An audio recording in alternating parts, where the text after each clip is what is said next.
For centuries, humanity was seen as weak and insignificant, ignored by the galaxy, dismissed by those in power, remembered only when convenient, and forgotten just as easily. To the ancient civilizations that ruled the stars, humanity was a curiosity that arrived too late and too loud. A young species that expanded quickly, argued endlessly, and questioned rules that had stood unchallenged for millennia.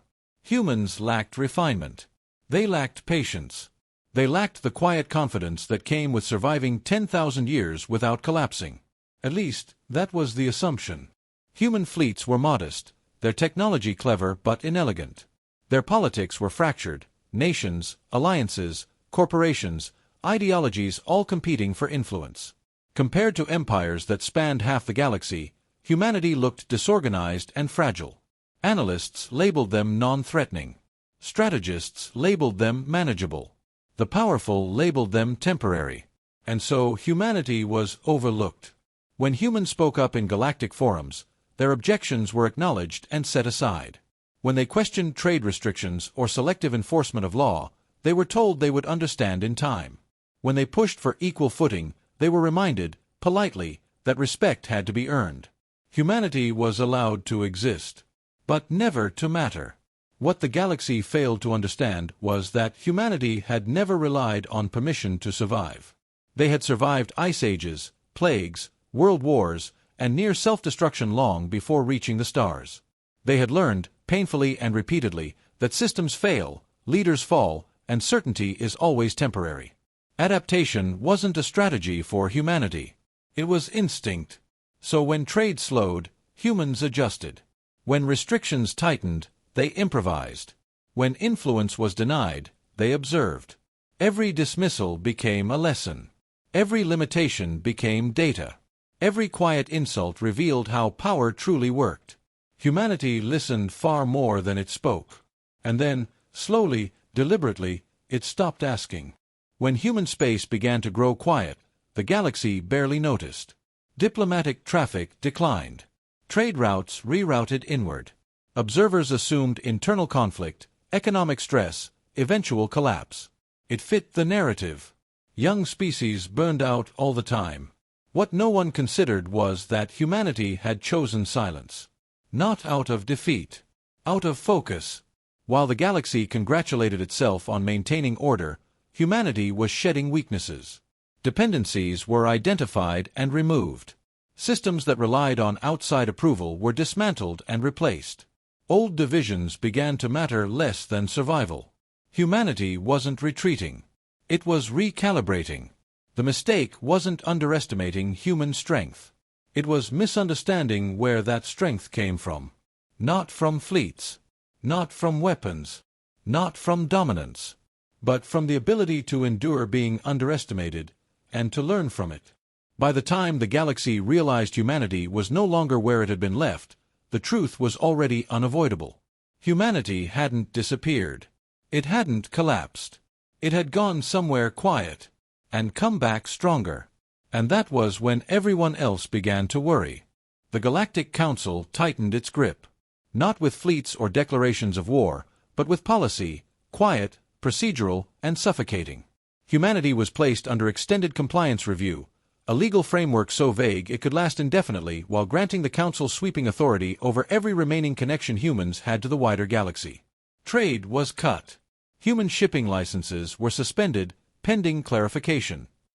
Strategic materials were quietly reclassified, reactor substrates, advanced alloys, medical compounds, suddenly restricted for reasons of galactic stability. Dockyards delayed clearance until human vessels ran low on fuel. Contracts froze mid-cycle. Credit access vanished behind audits that never concluded. Supply chains that had taken generations to build unraveled in months. Rights were revoked. Human representatives lost voting privileges. Then speaking rights. Then access to council chambers entirely. Travel permits were restricted under the guise of security. Surveillance mandates were imposed for oversight.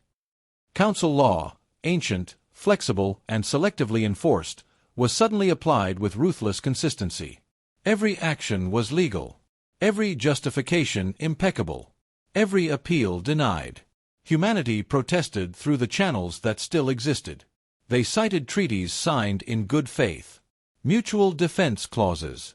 Wars fought side by side. Human fleets had bled alongside Council armadas. Human engineers had rebuilt worlds that were not their own. The Council acknowledged the petitions, then archived them. Sanctions tightened further. Insurance guilds raised transit costs until civilian travel became impossible. Navigation beacons along human routes went dark for maintenance. Communication relays lagged, then failed as service contracts quietly expired. Humanity was pushed into isolation, and the Council watched. They expected collapse. They had seen this pattern countless times. A species dependent on interstellar trade fractured once cut off. Economies failed. Political rivalries turned violent. Colonies turned on one another as resources dwindled. Refugees poured outward, begging for reinstatement and protection. Humanity, with its endless arguments and visible divisions, should have shattered first. It didn't. Months passed. Then years. There were no refugee armadas. No mass distress calls. No desperate broadcasts pleading for mercy. Instead, human traffic rerouted inward with unsettling coordination. Peripheral colonies, once dismissed as marginal, became hubs of activity. Energy output rose instead of falling. Manufacturing intensified rather than collapsed. Council analysts flagged the data as anomalous. Supervisors dismissed it. They assumed humanity was burning through reserves in a final, desperate attempt to delay the inevitable. Dying civilizations often appeared productive just before the end. It fit precedent. It fit expectation. Then human space went silent. Not the chaotic silence of collapse, but something deliberate. No protests. No threats. No appeals. To the Council, that silence meant confirmation. Finished. Monitoring files were closed. Observers reassigned. Humanity was quietly reclassified as non-viable, another cautionary example archived for younger species who might one day challenge the established order. The Council moved on. They never asked why human energy output spiked just before the silence. Never questioned why industrial activity intensified instead of declined. Never wondered why a supposedly dying civilization stopped asking for help altogether. They never considered that humanity had reached a conclusion of its own. That dependence was weakness. That permission was vulnerability. That survival required removing every lever others could pull. The Council believed isolation was a punishment.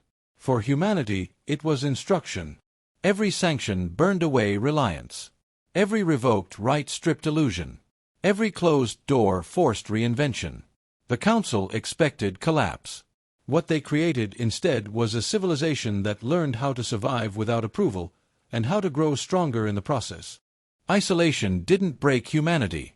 It unified them. At first, there was shock, then anger, then something far more dangerous, clarity.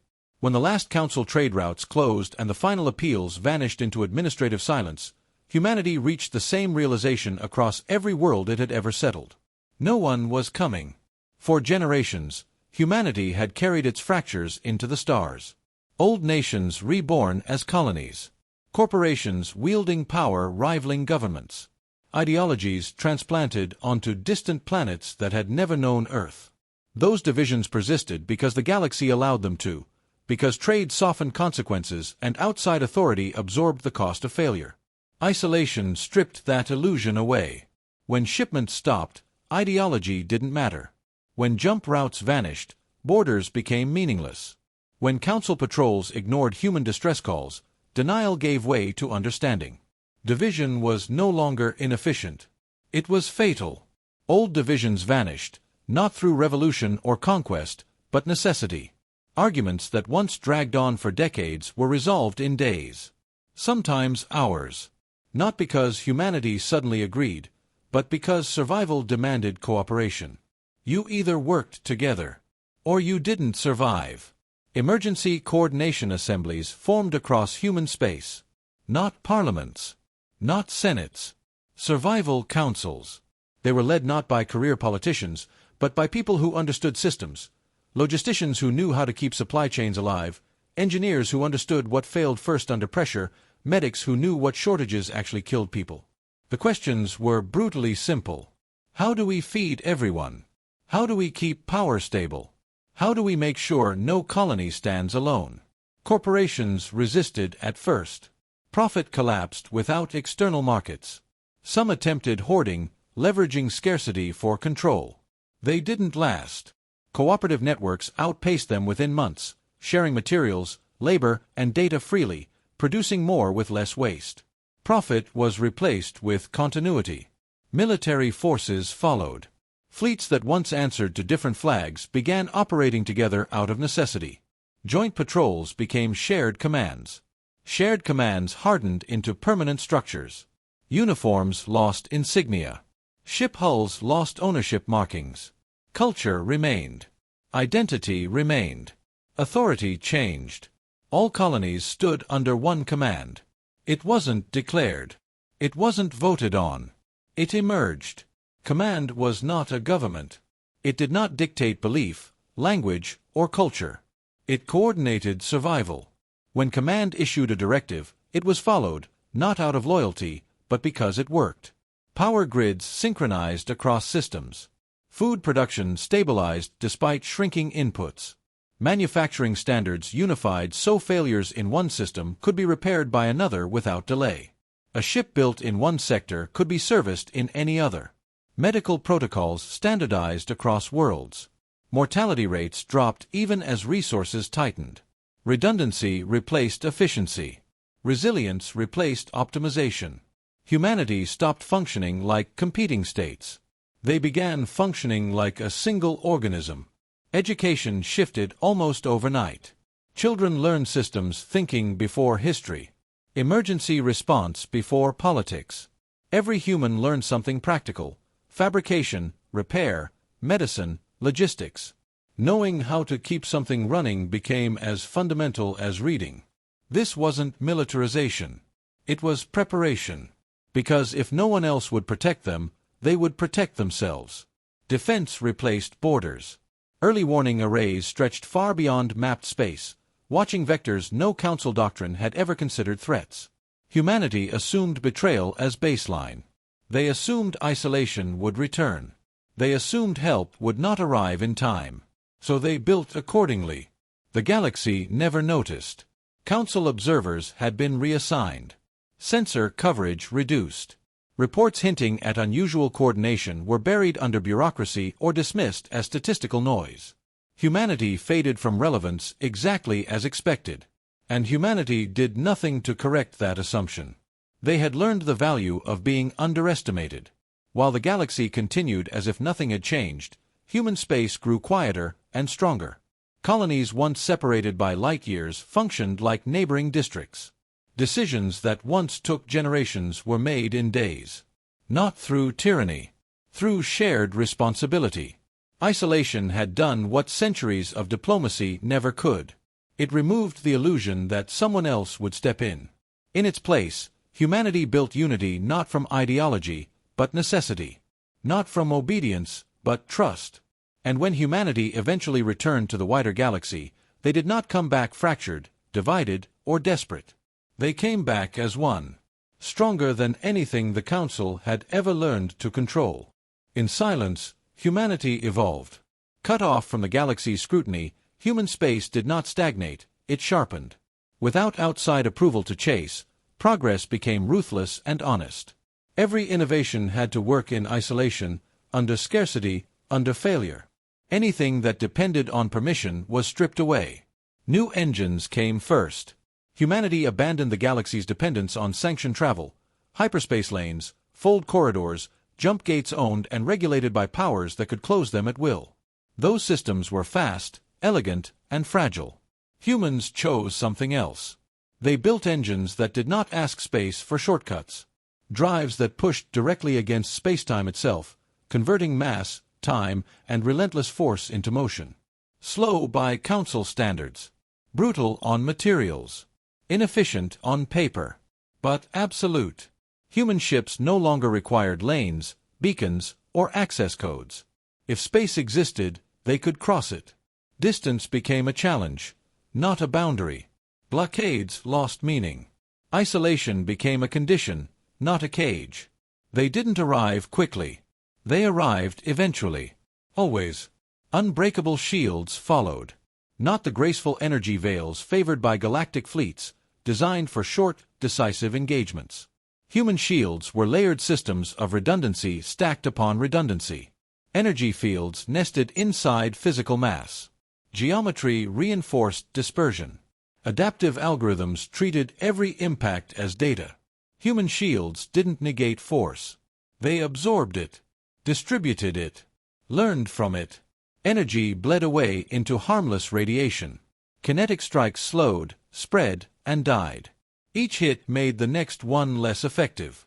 Failure wasn't defeat, it was feedback. Hull plating thickened until ships resembled drifting continents. Armor wasn't decorative, it was grown, replaced, and grown again. Vital systems were buried beneath layers of life support infrastructure. Farms, water reserves, fabrication bays, medical wards. Human ships stopped being vehicles. They became habitats that moved. Fleets were built, but not for conquest. There were no banners etched into hulls. No heroic names painted across armor. Ships were identified by function and redundancy, not legacy. Arc fleets protected populations. Foundry fleets produced replacements mid-transit. Defense lattices reshaped open space into controlled environments rather than battlefields. Every loss was anticipated. Every role replaceable. Every ship expendable, except the people inside. Weapons existed, of course. Humanity was not naive. But they were restrained by design. Interdiction fields to halt advance. Area denial systems to make approach catastrophically costly. Precision null arrays to remove threats permanently, without spectacle. Humanity did not build weapons to intimidate. They built weapons to end danger. Artificial intelligence, once feared, once restricted, was rebuilt under unforgiving rules. No gods. No masters. Partners only. Every system assumed error, deception, and failure as baseline conditions. Human oversight was mandatory.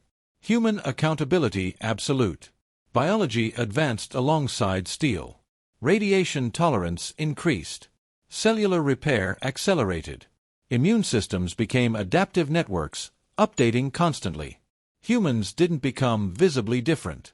They became harder to kill. Generations grew up inside this preparation. Children learned fabrication and repair alongside language. Emergency response was basic education. Knowing how to keep something running became as fundamental as reading. This wasn't militarization. It was survival literacy. Beyond human space, the galaxy remained unaware. The Council was busy maintaining appearances, managing politics, and congratulating itself on stability. Data that contradicted humanity's supposed decline was filtered, reinterpreted, or quietly discarded. It was easier not to look. And so the galaxy never saw the engines that ignored borders. Never saw shields that endured forces capable of cracking moons. Never saw fleets designed not to conquer, but to outlast anything that tried. While the galaxy looked away, humanity prepared. Not to return in anger. Not to seek revenge. But to ensure that when they did return, they would never be weak again. Then a new enemy appeared. There was no declaration.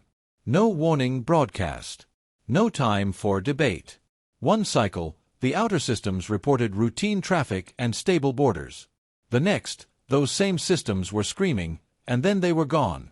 The first world fell in hours. Long-range sensors captured only fragments before failing. Violent distortions in space, fleets emerging without lanes, ships whose mass readings contradicted their size and whose movement ignored every known limitation of physics. The invaders were vast and asymmetrical, grown rather than built, their hulls shifting as if alive. They called themselves the Dominion. Worlds fell. Council defense fleets mobilized according to doctrine, careful, procedural, slow. They arrived to find debris fields where orbital cities had once hung. Moons were dismantled for raw material. Planetary crusts were split open with industrial precision. Atmospheres burned not as weapons, but as exhaust. The Dominion did not conquer. They harvested. Entire systems were stripped and abandoned, left silent and lifeless. Borders meant nothing. Treaties meant nothing. The Dominion advanced with relentless certainty, consuming everything useful and discarding the rest. Species were enslaved. Survivors were processed with mechanical indifference. Engineers were implanted with control nodes and forced to maintain Dominion warforms. Soldiers were chemically altered, stripped of identity, and driven back into battle as expendable shock units. Civilian populations were reduced to labor stock, biological components feeding an ever-expanding machine. Those deemed unnecessary were erased. Refugees flooded into council space carrying stories too horrific to ignore. Worlds became emergency hubs. Entire cultures vanished, not through massacre, but repurposing. Languages lost. Histories overwritten. Civilizations reduced to output metrics and resource tallies. The galaxy panicked. The Galactic Council convened emergency sessions that stretched on for cycles. Representatives shouted over one another, demanding action while assigning blame. Ancient powers argued jurisdiction. Younger species begged for protection. Military blocs refused to commit fleets without guarantees of reimbursement, territorial concessions, and command authority. The Council argued while systems burned. Votes were proposed. Votes were delayed. Votes were vetoed. Coalitions formed on paper and collapsed in reality. Fleets mobilized too slowly, bound by doctrines designed for limited wars, not extinction. Every decision required consensus, and consensus arrived only after another star went dark. When Council armadas finally met the Dominion in force, the outcome was catastrophic. Entire fleets vanished. Flagships were torn apart mid-transmission. The Dominion sacrificed ships freely, learning from every encounter, adapting faster than Council tacticians could respond. Weapons that had once decided wars barely slowed them. Within a few short cycles, the truth became unavoidable. The Council was losing.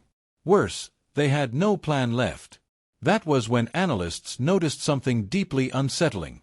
On Dominion expansion maps, there was a void. A vast region of space they did not enter. Not fortified. Not contested. Simply avoided. Advance vectors curved around it. Probes altered course without explanation. Entire Dominion formations diverted as if responding to a threat no one could see. That region aligned with old charts. Human space. The realization spread through the Council chamber like a vacuum breach. Humanity.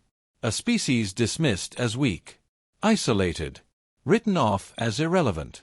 A civilization the Council believed had been broken, and yet something about them made an empire that devoured stars hesitate. Fear replaced denial. Dormant channels were reactivated. Deprecated frequencies restored. Messages were drafted with careful language, acknowledging past misunderstandings, emphasizing shared extinction-level risk, invoking unity, cooperation, survival. The first message went unanswered. So did the second. Worlds continued to fall. Finally, stripped of ceremony and pride, the Council broadcast a single, unfiltered transmission across every channel humanity had ever used. "We need your help." The reply came minutes later. Not from an ambassador. Not from a politician. From a calm, steady voice identified only as command. "We know," the voice said. "We've been observing." Relief surged through the chamber. Councilors spoke at once, offering everything that had once been denied: restored rights, full reintegration, permanent seats, shared authority. Concessions withheld for centuries were suddenly on the table. The human voice cut through the noise. "You isolated us," command said. "You expected us to collapse. Instead, we adapted." Panic crept in. "If the Dominion wins," a councilor pleaded, "humanity will fall as well." There was a pause, long enough to feel endless. "Yes," command replied. "Eventually." Hope flickered. "So you'll help." Another pause. "We didn't say that," the voice answered. "We said we understand the threat." Council displays changed. Data flooded the chamber. Dominion logistics, behavioral models, structural weaknesses mapped with chilling precision. Entire campaigns already simulated. Failure points identified. Casualty projections calculated to the decimal. Humanity hadn't just been silent. They had been watching, learning, preparing. "We will engage the Dominion," Command said at last. "Because extinction does not respect borders." Relief washed through the chamber. "But understand this," the voice continued, colder now. "This is not a rescue." A pause. "This is the moment you realize what happened while you were arguing." The transmission ended. And as Dominion fleets continued their advance, the galaxy finally understood the truth behind humanity's return. They hadn't come back desperate. They hadn't come back afraid. They had come back stronger. And they were no longer asking permission to use that strength. The Council expected forgiveness. They believed desperation softened memory. That when extinction loomed close enough, betrayal would fade into regret and necessity. Humanity, they assumed, would be angry, but grateful. Ready to return. Ready to help. Ready to forget. They were wrong. What the Council found instead was resolve. When dormant human channels finally reactivated, the Council chamber erupted in frantic motion. Delegates spoke over one another, rushing to offer what had once been denied: restored rights, permanent council seats, shared military authority, emergency governance powers. Concessions withheld for centuries were placed on the table in minutes. Humanity listened. There were no interruptions. No counteroffers. No visible emotion. Then the reply came, calm and steady. "We will decide when to act." The words struck harder than any refusal. Council representatives protested immediately. Time was running out. Every delay meant another world stripped, another species enslaved. They demanded timelines, fleet deployments, guarantees, anything that restored the illusion of control. They were given none. "Urgency did not save you," the human voice continued, "identified only as command.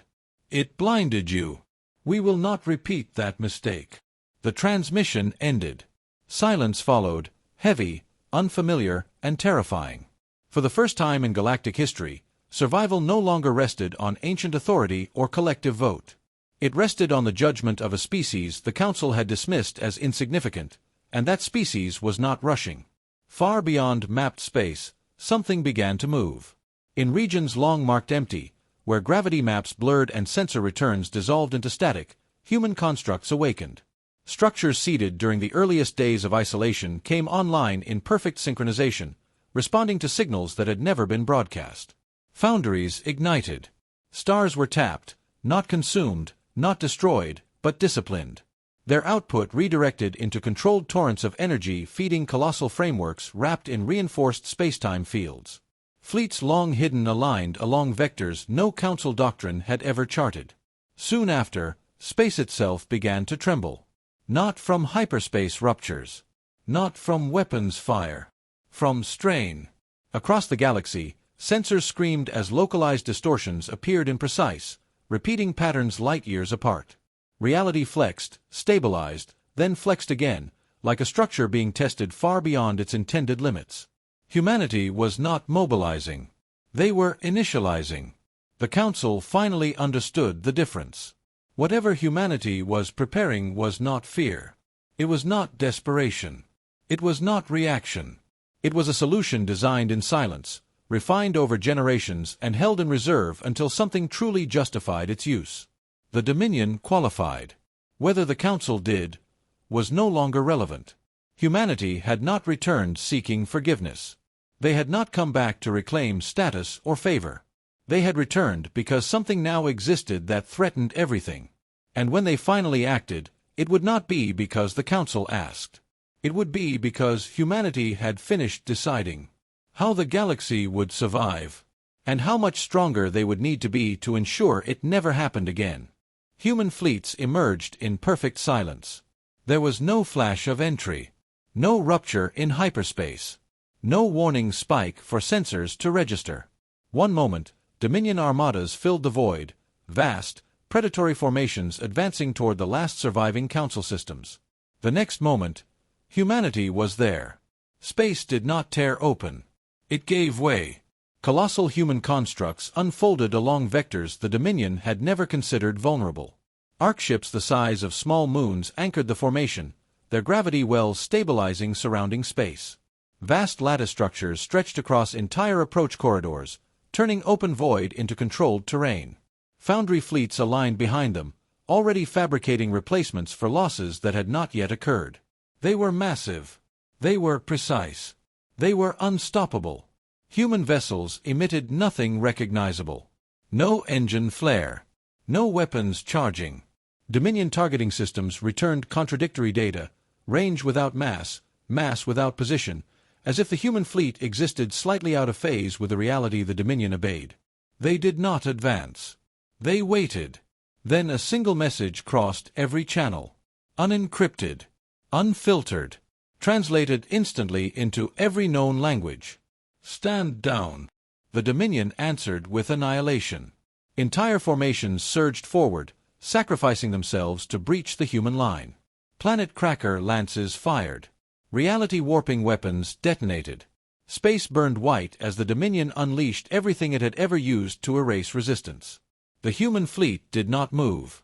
Their shields flexed, layered systems absorbing, dispersing, and nullifying forces that had shattered stars. Energy bled away into harmless radiation. Kinetic impacts slowed, spread, and died. Human hulls did not glow. Armor did not fracture. Humanity endured. Then they responded. Not with fury. With correction. Regions of space hardened. Dominion ships slowed, then stopped entirely, trapped in volumes where physics itself refused to cooperate. Propulsion systems failed. Weapons shut down mid-cycle.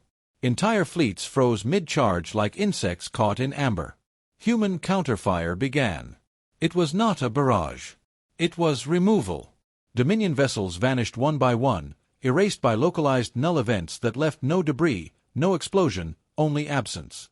Command ships disappeared first. Control nodes followed. Each strike removed something essential, unraveling the Dominion structure with surgical inevitability. The Dominion attempted to adapt. They always did. But there was nothing to adapt to.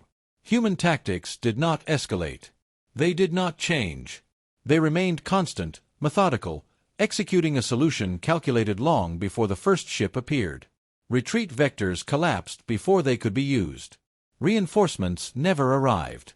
Communication across Dominion formations degraded into static, then silence. Then the Dominion's command intelligence, an entity believed to span multiple dimensions, went dark. No death cry. No final transmission. It simply stopped. The war ended before the enemy understood it had begun. Across the galaxy, Council sensors struggled to process what they were witnessing. Engagements predicted to last centuries concluded in minutes. Systems once marked for extinction went quiet, not conquered, not occupied, but spared. Human fleets did not pursue. They powered down. A final transmission followed, brief and absolute. The threat has been neutralized. Do not pursue remnants. And then humanity withdrew. Space relaxed. Physics resumed its familiar shape. Human ships vanished as cleanly as they had arrived, leaving behind stunned silence, and survivors who barely understood why they were still alive. The galaxy had expected a war. What it witnessed instead was something far more unsettling. Proof that humanity had not come back to fight. They had come back having already won. The Council tried to reclaim control. In the wake of the Dominion's sudden erasure, emergency sessions filled the ancient halls once more. Borders were reaffirmed. Authority was restated. Committees formed to oversee reconstruction, defense coordination, and post-crisis stability. The Council spoke as if order had survived because the system had held, because wisdom, patience, and tradition had prevailed. It was too late. The galaxy remembered. Worlds remembered how long they burned while votes were delayed. Species remembered the promises that arrived after extinction was already inevitable. Survivors remembered who argued, and who arrived without asking permission. The Council still had fleets. They still had laws. They still had history measured in millennia. But control was gone. Humanity did not step forward to rule. They refused every offer. Permanent council seats. Supreme military authority. Oversight of liberated systems. Emergency governance powers. Each proposal was acknowledged, evaluated, and declined with the same calm finality. "We are not here to govern," came the final human transmission. "Governance creates dependence. Dependence creates failure." Instead, humanity shared what it had learned in silence. Defensive frameworks designed to prevent extinction, not to project dominance. Stabilization systems capable of restoring planetary damage once thought irreversible. Infrastructure built on redundancy rather than efficiency, resilience rather than elegance. They helped rebuild. Then they left. Humanity did not dismantle the Council. They made it optional. Across the galaxy, something subtle but irreversible changed. Species stopped assuming someone else would protect them. Defense replaced prestige. Preparation replaced complacency. The belief that safety could be delegated to ancient authority began to fade. The Council still existed, but it no longer defined survival. And humanity? They faded back into the dark. Not hiding. Not isolated. Waiting. Human space remained distant and undefined, its borders unmapped, its fleets unseen. They did not occupy trade routes. They did not demand recognition. They existed beyond certainty, where sensors strained and assumptions failed. Watching. Listening. Enduring. The Council never again spoke of humanity's disappearance as weakness. They never dared. Because the galaxy now understood a truth that could not be negotiated away or buried in procedure. Humanity did not need to rule to matter. They did not need permission to act. They did not need gratitude to protect existence. They had survived abandonment. They had endured isolation. They had returned only when something threatened everything. And that redefined power forever. So when the stars finally grew quiet, when the Dominion became history instead of terror, one certainty spread across the galaxy, whispered between worlds and recorded in every Sirius archive. If darkness rises again, if something ancient, merciless, or unimaginable reaches for the stars, humanity will be there. Not as conquerors, not as rulers, but as what they had become in silence. Stronger than fear, stronger than control, strong enough to endure what comes next.